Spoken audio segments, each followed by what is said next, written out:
नमस्कार, capital TV में आपका स्वागत है। मैं हूं आपके साथ सबा शाहिद शेख। आज सवालों से कांग्रेस को सुलगाएंगे। कर्नाटक में कांग्रेस की सरकार बनते ही एमनेस्टी इंडिया एक्टिव हो गया है। हिंदू विरोधी फैसलों की डिमांड की जा रही है।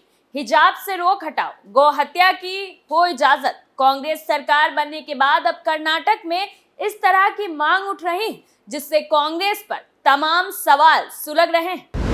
अपने ही जाल में क्या फंस गई कांग्रेस? कट्टरपंथियों की मांग को क्या पूरा करेगी पार्टी? क्या कर्नाटक में अब होगा जिहादियों का राज? हिंदू विरोधी डिमांड को कैसे पूरा करेगी कांग्रेस? इन सवालों ने पूरे कांग्रेस को कटघरे में लाकर खड़ा कर दिया है। भारत सरकार के खिलाफ प्रोपेगेंडा फैलाने वाला संगठन एमनेस्टी इंटरनेशनल इंडिया एक बार फिर चर्चा में है। एमनेस्टी इंडिया ने कर्नाटक में नवनिर्वाचित कांग्रेस सरकार के लिए हिंदू विरोधी मांगों की एक सूची जारी की। इसमें हिजाब पर लगे प्रतिबंध को हटाने, गौ हत्या की अनुमति देने और मुस्लिम दुकानों का बहिष्कार करने वाले हिंदुओं के खिलाफ कार्रवाई की अपील की गई है। एमनेस्टी इंडिया ने सिलसिलेवार कई ट्वीट कर कर्नाटक में कांग्रेस सरकार से मानव अधिकारों को बनाए रखने के लिए 3 प्रमुख कार्रवाई का आह्वान किया। एमनेस्टी इंडिया ने अपनी पहली मांग में शैक्षणिक संस्थानों में महिलाओं के हिजाब पहनने पर लगे प्रतिबंध को हटाने को कहा। उसने कहा, ये प्रतिबंध मुस्लिम लड़कियों को अभिव्यक्ति की स्वतंत्रता, धर्म की स्वतंत्रता और शिक्षा के अधिकार के बीच चयन करने के लिए मजबूर करता है। इससे समाज में सार्थक रूप से भाग लेने की उनकी क्षमता बाधित होती है। तुष्टीकरण की राजनीति में फंसी कांग्रेस। कर्नाटक में जिहादी गैंग एक्टिव। कांग्रेस का जाल, राज्य में जिहाद की आग। कर्नाटक में जल्द डूबेगी कांग्रेस सरकार। तो चलिए बताते हैं इस तरह की मांग क्यों उठ रही है। दरअसल प्रत्येक शैक्षणिक संस्थान, फिर चाहे वो सरकारी हो या फिर निजी, सबका एक निश्चित ड्रेस कोड होता है, खास तौर पर स्कूलों में। कर्नाटक में दिसंबर 2021 में मुस्लिम लड़कियों के एक समूह ने क्लास में हिजाब पहनकर आना शुरू किया। रोके जाने पर उन्होंने सरकार के खिलाफ प्रदर्शन किया। इसके बाद सरकार ने राज्य में शैक्षणिक संस्थानों में हिजाब पर प्रतिबंध लगाने के लिए दिशा निर्देश जारी किए। सरकार के इस कदम का मुस्लिमों ने जमकर विरोध किया और अदालत तक का दरवाजा खटखटाया। हालांकि कर्नाटक हाईकोर्ट ने माना था कि हिजाब इस्लाम धर्म के अनिवार्य धार्मिक प्रथा का हिस्सा नहीं, इसलिए कोर्ट ने कक्षाओं में सरकार के लगाए हिजाब पर प्रतिबंध के फैसले को बरकरार रखा। वहीं हाईकोर्ट के इस फैसले को मुस्लिम पक्ष ने सुप्रीम कोर्ट में चुनौती दी। फिलहाल ये मामला सुप्रीम कोर्ट में विचाराधीन है। ऐसे में इस तरह की मांग करके एमनेस्टी इंटरनेशनल भारत के न्यायिक मामलों में दखल देने की कोशिश कर रहा है। इसे शीर्ष अदालत में परिणाम को प्रभावित करने के प्रयास के रूप में देखा जा सकता है।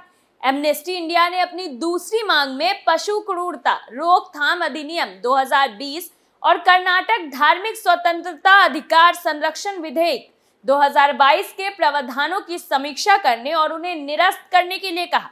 दूसरे शब्दों में एमनेस्टी इंडिया ने कर्नाटक में गौ हत्या की अनुमति और हिंदू विरोधी ताकतों को राज्य में धर्मांतरण रैकेट लव जिहाद चलाने की मांग की है। एमनेस्टी इंडिया ने अपनी ट्वीट में आगे कहा कि गौवध और धर्मांतरण पर बने कानून का दुरुपयोग हो सकता है और इसे अल्पसंख्यकों के खिलाफ हथियार के रूप में इस्तेमाल किया जा सकता है। इसके अलावा एमनेस्टी इंडिया ने मुस्लिम विक्रेताओं का बहिष्कार करने वाले हिंदुओं के खिलाफ कार्रवाई का आह्वान किया। उसने अपने ट्वीट में कहा, राज्य में चुनावों से पहले मुस्लिम के आर्थिक बहिष्कार और उनके खिलाफ हिंसा का आह्वान किया गया था। धर्म जाति आधारित भेदभाव से प्रेरित घृणा और घृणित अपराधों को समाप्त करने के लिए जवाबदेही सुनिश्चित करें। दिलचस्प बात तो यह है कि ऐसी कई रिपोर्ट आई है जिनमें मुस्लिमों ने हिंदू व्यवसायियों का बहिष्कार करने का आह्वान किया, लेकिन एमनेस्टी ने इसे कभी भी घृणित नहीं कहा। दरअसल एमनेस्टी इंडिया स्पष्ट रूप से भारत में कट्टरपंथी इस्लामवादियों के घृणित अपराधों की आलोचना करने में विफल रहा है।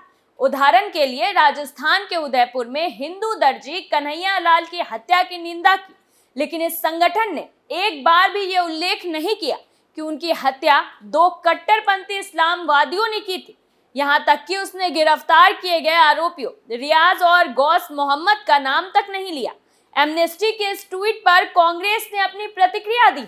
कर्नाटक कांग्रेस के एमएलसी प्रकाश राठौर से इन मांगों के बारे में जब पूछा गया तो उन्होंने कहा कि सरकार ने कुछ दिन पहले ही अपना कामकाज शुरू किया है। मुझे पूरा यकीन है कि बहुत जल्द एक उचित निर्णय लिया जाएगा।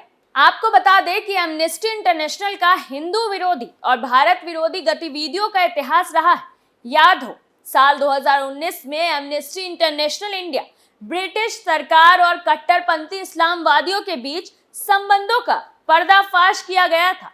ये संगठन लगातार भारत को मानव अधिकारों का उल्लंघन करने वाला और मुस्लिम विरोधी बताने की कोशिश करता रहा है।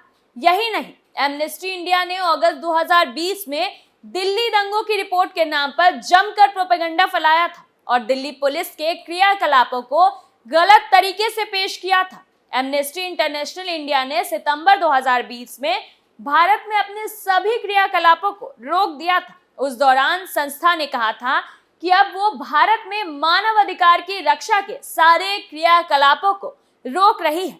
एमनेस्टी ने इसके पीछे भारत सरकार की बदले की कार्रवाई को जिम्मेदार ठहराया था। उसने कहा था कि भारत सरकार ने उसके सभी बैंक खातों को पूरी तरह से सीज कर दिया है। गौरतलब है कि कर्नाटक में कांग्रेस की सरकार बनने के बाद से हिंसा भड़काने वाले मुद्दों को उठाया जा रहा है, क्योंकि कांग्रेस ने वादा किया था कि अगर कांग्रेस जीतती है तो बजरंग दल पर बैन लगाया जाएगा।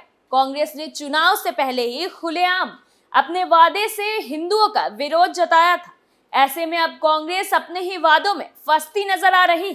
कांग्रेस का वादा उसी पर भारी पड़ता दिखाई दे रहा है। पार्टी के इस वादे से जिहादियों के हौसले बुलंद हो गए हैं। राज्य में इस्लामिक कट्टरपंथियों की गैंग एक्टिव होने लगी और उनकी मांगों को पूरा किए जाने का दबाव बनाया जाने लगा है। कांग्रेस की तुष्टीकरण की राजनीति के चलते अब कर्नाटक जिहादियों के हाथ में जाता दिखाई देने लगा है। ये बात तो कांग्रेस की जीत के बाद से ही कही जाने लगी थी कि आने वाले समय में कर्नाटक में जिहादियों का राज होगा, जो अब सच होता नजर आने लगा है। ऐसे में कांग्रेस पार्टी अपने ही बुने हुए जाल में बुरी तरह से फंसती नजर आ रही है, जिससे कर्नाटक में हिंदू कांग्रेस से बुरी तरह गुस्साए हुए हैं और जिस तरह से पार्टी जिहादी गैंग के तलवे चाट रही है, उसके बाद उसका अच्छा खासा खामियाजा कांग्रेस को भविष्य में भुगतना पड़ सकता है। फिलहाल के लिए सुलगता सवाल में इतना ही। बाकी तमाम बड़ी खबरों के लिए देखते रहिए कैपिटल टीवी। नमस्कार।